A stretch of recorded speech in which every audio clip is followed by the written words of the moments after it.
살다 보면 꼭 한 번쯤은 이런 순간이 찾아옵니다. 믿었던 사람에게 서운함을 느끼고 가까운 사람에게 무심코 상처받았을 때 말입니다. 그런데 우리는 대개 그 순간에 침묵하거나 화를 참으며 속으로 곱씹기만 합니다.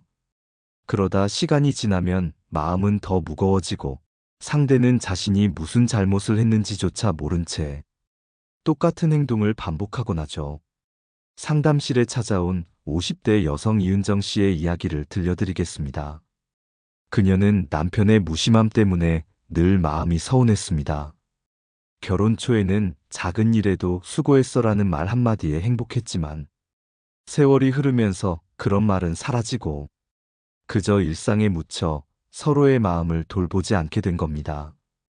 은정 씨는 어느 날 남편이 출장에서 돌아와도 고맙다는 말 한마디 하지 않자 결국 참았던 눈물이 터져 나왔다고 했습니다. 나는 당신에게 고마움을 듣고 싶었는데 이젠 아무 기대도 안 해. 그녀의 목소리는 떨렸지만 그 말 속에는 깊은 슬픔이 담겨 있었습니다. 여러분, 서운함을 계속 묵히면 관계는 반드시 금이 갑니다. 말하지 않으면 상대는 절대 알지 못합니다. 그리고 무심함은 습관이 되어 여러분의 마음을 더욱 외롭게 만들죠. 그렇다고 무작정 감정적으로 쏟아내면 상대는 방어적으로 나오며 오히려 거리가 멀어집니다. 그래서 필요한 건 감정을 솔직히 전하면서도 상대가 반드시 후회하고 정신을 차리게 만드는 한마디입니다. 오늘은 심리학과 철학의 지혜를 바탕으로 서운할 때 꼭 해야 할 3가지 말을 여러분과 나누려 합니다. 이 3가지 말은 단순한 문장이 아니라 상대의 마음을 움직이고 관계를 다시 따뜻하게 회복시킬 힘을 가진 언어입니다. 쇼펜하우어는 말했습니다. 사람은 진심 어린 말 한마디에 평생의 태도를 바꿀 수 있다. 여러분이 그 진심을 담은 말을 건넬 때 상대는 반드시 자신을 돌아보고 후회하게 될 것입니다. 이제 구체적인 사례와 함께 첫 번째 말이 무엇인지 말씀드리겠습니다. 첫 번째로 전해야 할 말은 바로 나는 네가 그럴 줄 몰랐어 입니다. 이 말은 단순히 서운함을 드러내는 차원을 넘어 상대가 자신이 저지른 행동의 무게를 온전히 느끼게 만드는 힘이 있습니다. 40대 직장인 정혜진 씨의 사례를 들어보겠습니다. 혜진 씨는 평소에 믿고 따르던 상사에게 큰 실망을 한 적이 있습니다. 중요한 프로젝트에서 밤낮으로 노력하며 결과를 만들어냈지만 보고 자리에서 상사가 모든 공을 자신에게 돌려버린 겁니다. 혜진 씨도 열심히 했지만 결국은 내가 총괄했기에 가능했지. 라는 말이 나왔을 때 혜진 씨의 가슴은 철렁 내려앉았습니다. 그 순간 그는 참지 않고 조용히 상사의 눈을 바라보며 말했습니다. 저는 선배님이 그렇게 말씀하실 줄 정말 몰랐습니다. 그 한마디에 회의실 분위기는 순간 얼어붙었습니다. 상사는 아무 말 못하고 얼굴이 붉어졌고 그 후로는 혜진 씨의 공을 함부로 빼앗지 못했습니다. 여러분, 왜 이 말이 효과적일까요? 그 이유는 상대에게 자신이 기대와 믿음을 저버렸다는 사실을 직접 깨닫게 하기 때문입니다. 심리학적으로 사람은 누군가의 기대를 저버렸다는 사실에 큰 죄책감을 느끼게 되어 있습니다. 특히 가까운 관계일수록 그 힘은 더 큽니다. 철학자 공자는 이렇게 말했습니다. 믿음을 잃으면 더는 설 자리가 없다. 즉, 믿음을 저버렸다는 것을 느끼는 순간 상대는 반드시 후회하고 다시는 같은 실수를 반복하지 않으려 애쓰게 됩니다. 이 말을 전할 때 중요한 건 화를 내지 않고 담담하면서도 진심 어린 눈빛을 전하는 겁니다. 그럴 때 상대는 방어하지 못하고 자신의 행동을 깊이 돌아보게 됩니다. 여러분도 혹시 최근에 믿었던 사람에게 큰 서운함을 느낀 적이 있으신가요? 그렇다면 차분하게 나는 네가 그럴 줄 몰랐어. 이 한마디를 전해보세요. 분명 상대는 그 말 속에서 자신이 저지른 무게를 느끼게 될 겁니다. 이제 이어서 두 번째로 상대의 마음을 움직이고 후회하게 만드는 말을 말씀드리겠습니다. 두 번째로 전해야 할 말은 그 말이 내 마음에 오래 남을 것 같아 입니다. 이 말은 상대가 던진 한마디의 무게를 가볍지 않게 만드는 힘을 가집니다. 사람들은 흔히 무심코 내뱉은 말이 상대에게 얼마나 큰 상처가 되는지 잘 모릅니다. 그래서 그냥 농담이었어 혹은 진심은 아니었다는 말로 넘어가려 하죠. 하지만 이 한마디는 상대가 자신의 말이 결코 가벼운 농담이 아님을 깨닫게 합니다. 50대 여성 최은정 씨의 사례를 들어보겠습니다. 은정 씨는 평소에 친했던 지인과 함께 식사하는 자리에서 이런 말을 들었습니다. 넌 늘 너무 감정적으로 굴어. 그래서 사람들이 피곤해하지 않나? 주변에서는 농담처럼 웃었지만 그 말은 은정 씨의 가슴에 깊은 상처를 남겼습니다. 그녀는 잠시 침묵하다가 잔잔한 목소리로 이렇게 말했습니다. 네가 지금 한 그 말 아마 내 마음에 오래 남을 것 같아. 그 순간 지인의 얼굴이 굳어졌습니다. 그는 장난처럼 던진 말이 상대에게 깊은 상처가 되었음을 깨달은 겁니다. 심리학에서는 이를 자각의 언어라고 부릅니다. 상대의 말이 나에게 어떤 흔적을 남기는지를 알려줄 때 그는 비로소 자신의 무심함을 돌아보게 됩니다. 특히 이 말은 화를 내는 것보다 훨씬 강력합니다. 왜냐하면 공격적이지 않으면서도 상대의 양심을 직접 두드리기 때문이죠. 철학자 키에르케고르는 말은 화살처럼 날아가 한번 내뱉으면 다시 담을 수 없다 라고 했습니다. 상대가 던진 말이 돌이킬 수 없는 상처로 남을 수 있다는 사실을 알려주는 것, 그것이 바로 이 한마디의 힘입니다.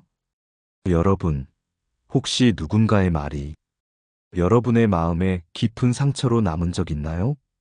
그럴 때 감정을 폭발시키기보다 그 말이 내 마음에 오래 남을 것 같아 라고 전해보세요. 그 순간 상대는 자신이 남긴 흔적의 무게를 실감하게 될 겁니다. 이제 이어서 세 번째로 상대가 반드시 후회하고 정신 차리게 만드는 말을 말씀드리겠습니다. 세 번째로 전해야 할 말은 나는 이제 예전 같지 않아 입니다. 이 말은 단순한 감정 표현을 넘어 관계의 무게와 변화를 알리는 강력한 메시지입니다. 상대는 늘 여러분이 그대로 있어줄 거라 생각합니다. 아무리 무례를 저질러도 아무리 서운하게 해도 결국 받아줄 거라고 믿습니다. 하지만 이 한마디는 그들의 착각을 무너뜨리고 자신의 행동을 반드시 돌아보게 만듭니다. 60대 남성 이종혁 씨의 사례를 들어보겠습니다. 그는 평생 친구와 함께 동네 모임을 꾸려왔습니다. 늘 자신을 챙기던 그 친구는 시간이 갈수록 점점 무례해졌습니다. 작은 결정에도 의견을 무시하고 사람들 앞에서 그를 가볍게 여기는 농담을 던졌습니다. 종혁 씨는 처음에는 참고 넘어갔습니다. 하지만 어느 날 모임 자리에서 또다시 자신을 가볍게 여기며 웃음을 자아내자 그는 차분히 이렇게 말했습니다. 나는 이제 예전 같지 않아. 이제는 그런 농담을 더는 웃어넘기지 못하겠어. 그 순간 분위기는 조용해졌습니다. 친구의 얼굴에는 당황한 기색이 역력했고 그 뒤로 그는 함부로 무례한 농담을 하지 않았습니다. 여러분, 이 말이 왜 강력할까요? 사람은 관계가 언제나 같을 거라 믿을 때 방심하고 무례해집니다. 그러나 관계가 변할 수 있다는 걸 깨닫는 순간 그들은 긴장하며 태도를 바꾸게 됩니다. 심리학에서는 이를 관계의 경계 설정이라고 부릅니다. 내가 더는 예전처럼 참지 않겠다는 의지를 밝힐 때 상대는 비로소 자신의 태도를 조정하게 되는 겁니다. 철학자 파스칼은 이렇게 말했습니다. 사람은 잃어버리기 전까지 자신이 가진 것을 소중히 여기지 않는다. 여러분의 단호한 이 한마디는 상대로 하여금 여러분의 소중함을 깨닫게 하고 결국 후회하게 만듭니다. 여러분, 혹시 지금 마음속에 떠오르는 사람이 있나요? 아무리 참아도 변하지 않는 무례를 반복하는 사람. 그렇다면 차분하게 말해보세요. 나는 이제 예전 같지 않아. 그 말은 여러분의 존엄을 지키는 가장 단단한 경계가 될 겁니다. 이제 이어서 이 세 가지 말이 왜 그렇게 강력한 힘을 가지는지 철학자와 심리학자의 시선으로 더 깊이 들여다보겠습니다. 이 세 가지 말이 강력한 이유는 상대의 방어를 깨뜨리고 양심과 자각을 직접 건드리기 때문입니다. 심리학자 윌리엄 제임스는 사람은 자신이 남에게 어떤 영향을 주었는지 알 때 비로소 변화한다 라고 말했습니다. 즉, 서운할 때 진심 어린 한마디를 전하는 건 상대가 자신의 행동을 스스로 직면하게 만드는 가장 효과적인 방법입니다. 첫째, 나는 네가 그럴 줄 몰랐어 라는 말은 상대의 양심에 직접 호소합니다. 기대와 믿음을 저버렸다는 자각은 상대에게 깊은 죄책감을 불러일으키고 스스로 태도를 바꾸게 만듭니다. 둘째, 그 말이 내 마음에 오래 남을 것 같아 라는 말은 무심코 내뱉은 말의 무게를 깨닫게 합니다. 가볍게 넘기려는 말도 그 말로 인해 상처가 남는다는 사실을 알게 되면 상대는 다시는 쉽게 같은 말을 할 수 없습니다. 셋째, 나는 이제 예전 같지 않아 라는 말은 관계의 변화를 선포하는 힘이 있습니다. 늘 받아주던 태도가 바뀐다는 경고는 상대로 하여금 잃어버릴 수도 있다는 두려움을 심어줍니다. 심리학에서 이를 손실회피 본능 자극이라고 합니다. 사람은 얻는 기쁨보다 잃는 고통을 더 크게 느끼기 때문에 관계가 변할 수 있다는 경고는 무례한 행동을 멈추게 하는 가장 강력한 방법이 됩니다. 철학자 세네카도 말했습니다. 사람은 사랑보다 상실의 공포로 더 빨리 배운다. 이 말처럼 여러분의 단호한 경계는 상대로 하여금 자신을 돌아보게 하고 태도를 바꾸게 만드는 원동력이 됩니다. 여러분, 중요한 건 화를 내는 게 아닙니다.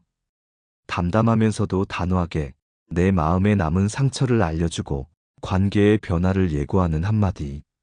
그게 바로 상대를 후회하게 만들고 여러분을 존중하게 만드는 힘입니다. 이제 이어서 이 철학적 지혜를 실제 삶에서 더 효과적으로 활용하는 방법을 말씀드리겠습니다. 이 세 가지 말을 실제 삶에서 어떻게 활용해야 할까요? 많은 분들이 알고는 있지만 막상 그 순간이 오면 말하지 못하고 참거나 웃으며 넘겨버리곤 합니다. 하지만 그 침묵이 쌓이면 결국 관계의 균형은 무너지고 여러분의 마음은 지쳐갑니다. 첫째, 감정을 쏟아내기보다 차분함을 유지해야 합니다. 나는 네가 그럴 줄 몰랐어 라고 말할 때 화를 내며 목소리를 높이는 대신 담담하게 시선을 마주하세요. 이 태도는 상대에게 더 큰 울림을 줍니다. 분노는 방어를 불러오지만 차분한 진심은 양심을 건드립니다. 둘째, 타이밍이 중요합니다. 그 말이 내 마음에 오래 남을 것 같아 라는 말은 즉시 전할수록 효과적입니다. 시간이 지나면 상대는 왜 이제 와서 말하느냐? 라고 되묻습니다. 그 자리에서 혹은 멀지 않은 시점에 바로 전하는 것이 좋습니다. 셋째, 행동으로 경계를 보이세요. 나는 이제 예전 같지 않아 라는 말은 말로만 해서는 부족합니다. 그 후에는 실제로 무례를 묵과하지 않고 관계의 거리를 조정하는 행동이 따라야 합니다. 연락 빈도를 줄이거나 중요한 결정을 스스로 내리는 작은 행동만으로도 상대는 여러분이 달라졌음을 실감합니다. 심리학자 브레네 브라운은 경계는 나와 상대 모두를 존중하는 방식이다 라고 했습니다. 여러분이 경계를 세우면 상대는 비로소 여러분의 존재 가치를 인식합니다. 경계 없는 친절은 결국 만만함으로 해석되지만 경계 있는 친절은 존중으로 이어집니다. 여러분, 서운할 때 침묵하는 건 미덕이 아닙니다. 감정을 차분히, 그러나 분명하게 전하는 것이 오히려 관계를 건강하게 만드는 길입니다. 한 번의 용기 있는 말이 여러분의 자존심을 지키고 상대를 후회하게 만들며 관계를 다시 바르게 세울 수 있습니다. 이제 마지막으로 오늘 나눈 3가지 말을 정리하며 여러분께 드리고 싶은 따뜻한 조언을 전하겠습니다. 여러분, 오늘 방송의 주제는 결국 하나의 질문으로 귀결됩니다. 내가 왜 늘 서운한 역할을 맡게 되는 걸까? 왜 늘 먼저 참았던 내가 더 힘들고 왜 나만 진심을 다한 것 같은 외로움이 따라오는 걸까? 그 이유는 의외로 단순합니다. 말하지 않아서입니다. 적절한 순간에 내 감정을 단정하고 분명하게 전달하지 않으면 상대는 결코 여러분의 속마음을 알지 못합니다. 아니, 더 솔직히 말하자면 상대는 알 필요를 느끼지 않습니다. 왜냐하면 여러분이 불편함을 표현하지 않기 때문입니다. 그러면 사람은 착각합니다.